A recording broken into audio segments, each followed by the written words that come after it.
जय श्री कृष्णा। राधे राधे।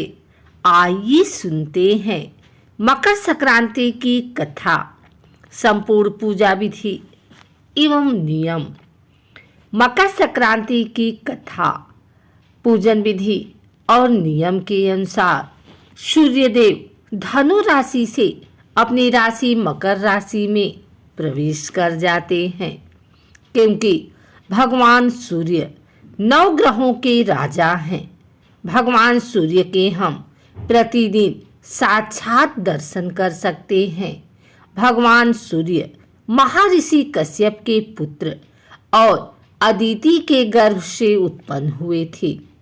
अदिति के गर्भ से उत्पन्न होने के कारण इनका एक नाम आदित्य भी है। मकर संक्रांति की कथा पूर्व काल की बात है।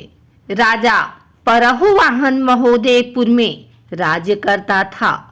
वह राजा बड़ा धर्मात्मा, दयालु, गौ, ब्राह्मण और अतिथियों का बहुत ही सम्मान किया करता था। उसके राज्य में हरिदास नाम का एक महान विद्वान श्रेष्ठ ब्राह्मण था। उसकी पत्नी भी बहुत सुशील और धर्मवती थी, जिसका नाम गुणवती था। हरिदास विष्णु सेवक बड़ा तपस्वी था। तदनुसार उसकी पत्नी भी विष्णु भगवान की भक्त और पतिव्रता थी। उसने प्रायः सभी प्रसिद्ध देवी देवताओं के व्रत किए, परंतु धर्मराज की यानी धर्मराय नाम से पूजा कभी नहीं की। वह गणेश की, चंद्रमा की, हरतालिका आदि देवी देवताओं, रामजन्म, जन्माष्टमी, शिवरात्रि और शिव की सभी व्रत किया करती थी। बड़ी श्रद्धा से एकादशी का व्रत करती हुई यथाशक्ति दान भी करती रहती थी और अतिथि सेवा से कभी भी विमुख नहीं रहती थी। इस प्रकार धर्मपरायण वह मृत्यु को प्राप्त हुई। इसीलिए धर्म आचरण के प्रभाव से यमदूत उसे आदरपूर्वक धर्मराज की लोक को ले गए।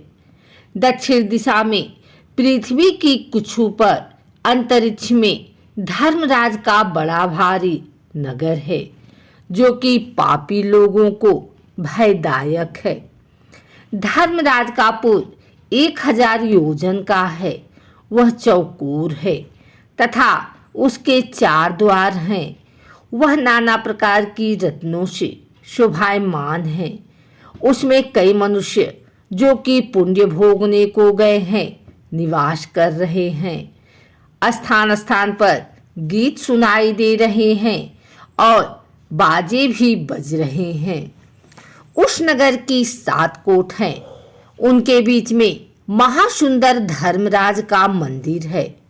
वह रत्नों का बना हुआ है और अग्नि, बिजली और वह सूर्य की समान चमक रहा है। उसके दरवाजे की पेड़ियां स्फटिक मणि की हैं। हीरो के कनियों से आंगन चमक रहा है।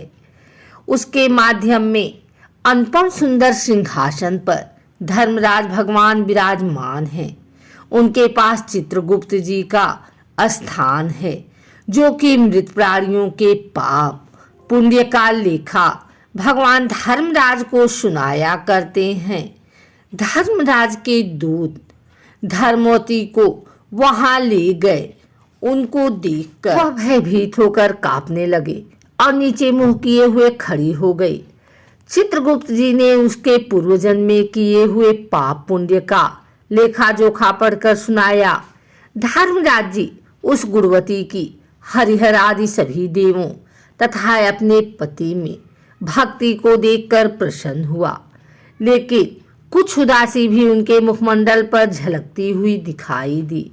धर्मराज जी को गुणवती ने निवेदन किया कि हे प्रभु, मेरी समझ में मैंने कोई पाप नहीं किया, फिर भी आप उदास क्यों हो?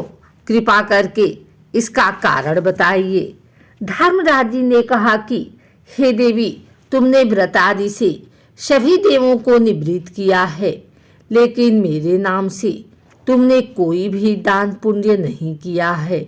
यह सुनकर गुणवती ने कहा कि हे भगवान, मेरा अपराध क्षमा करें। मैं आपकी उपासना नहीं जानती थी। अब आप ही कृपा करके कोई उपाय बताइए जिससे मनुष्य आपकी कृपा के पात्र बन सके। यदि मैं आपके भक्ति मार्ग को आपके मुख से श्रवण कर वापस मृत्यु लोक में जा सकूं तो आपको संतुष्ट करने का उपाय करूंगी। धर्मराज ने कहा, सूर्य भगवान के उत्तरायण में जाते ही जो महापुण्य मकर संक्रांति आती है, उस दिन से मेरी पूजा शुरू करनी चाहिए। इस प्रकार साल भर मेरी कथा सुने और पूजा करें।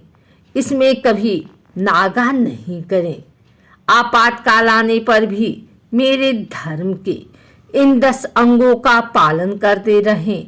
धृति, यदा, लाभ, संतोष, क्षमा, यम, नियम द्वारा मन को वश में करना, किसी की वास्तु को नहीं चुराना, मन में पर स्त्रियों पर पुरुषों से बचना आदि, मन की शुद्धि, शारीरिक शुद्धि, इंद्रियों के बस में न रहना, बूढ़ी की पवित्रता यानी मन में बुरे विचार न आने देना, शास्त्र, विद्या, स्वाध्याय यानी पूजा, पथकथा, श्रवण या व्रत रखना और तदनुसार दान पुण्य करना, सत्य बोलना, सत्यता का ही व्यवहार करना, क्रोध न करना, ये 10 धर्म के लक्षण हैं।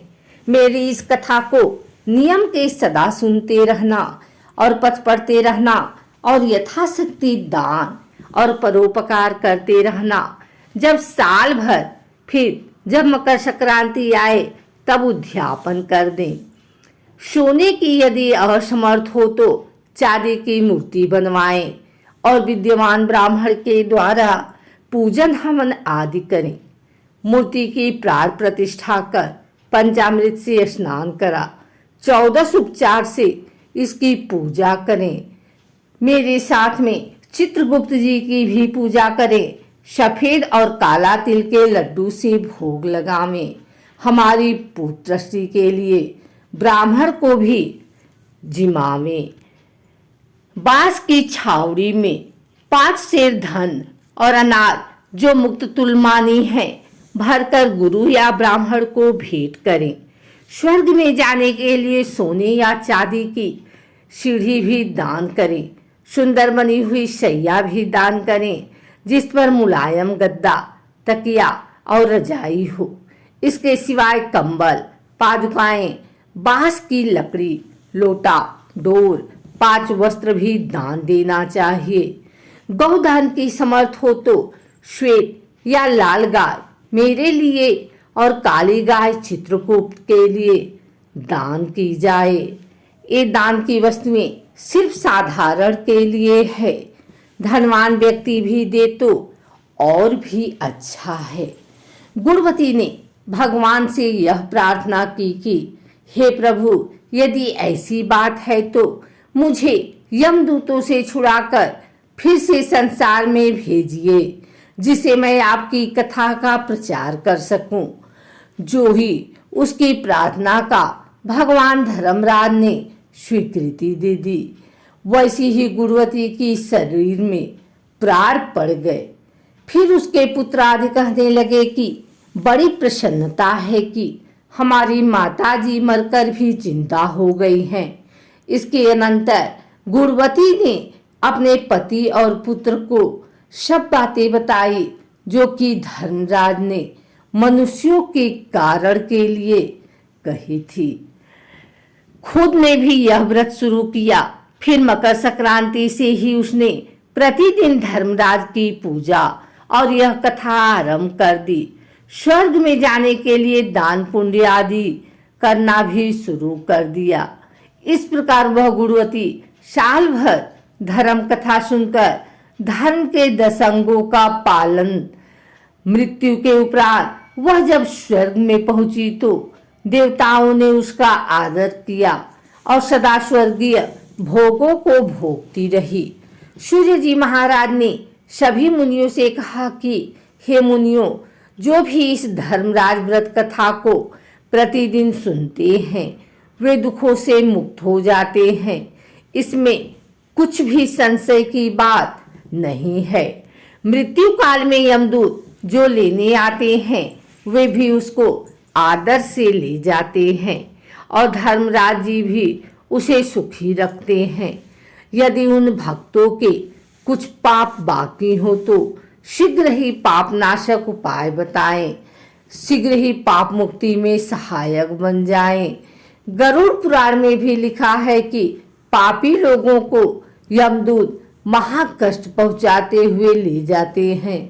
धर्मराज की कथा करने वाले यमलोक मार्ग में भी कष्ट नहीं पाते।